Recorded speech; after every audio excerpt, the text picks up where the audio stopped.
আরে ভাই আর বলিস না, বিয়ে করিস না, বুঝলি তো। এই তো আমি কাজ থেকে বাড়ি ফিরছি, আর এই দাও সেই দাও, আর না দিলেই মুখ ভার।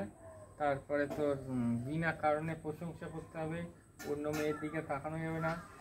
ও যতটা সুন্দর না তার থেকেও বলতেই হবে তুমি সুন্দর, তুমি হরিণের মতন, তুমি খরগোশের মতন তোমার চোখ। আর ভাই জানিস না, যা রান্না করে খাওয়া যায় না, তাও আমাকে বলতে হয় যে না ভালো, খুব সুন্দর টেস্ট হয়েছে। আমি তো ভাই ছাড়তে পারলে বাঁচি, যে বিয়ে করে কি ফেঁসে গেছি।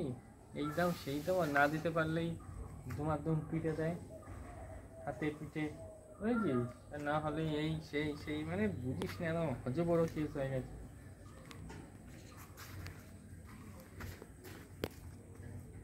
হারামজাদা, তুমি এখন এইসব বলে বলে পৌঁছানোর চেষ্টা করছো?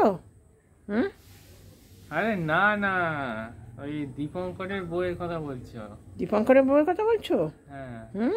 তোমার দেব, রাখ না, ঠাটিয়ে রাখ না, দেব রাখ। তোমাকে। আরে কাজে কি চাপ জানো না? দীপঙ্কর বই যে কথা বলছে, দীপঙ্কর বইয়ের সাথে কথা বলছিলাম। দীপঙ্করের বর এরকম করছে, তোমার ব্যাপারে না তো, তোমার ব্যাপারে না। ঠিক আছে, ঘরে ঢোকো।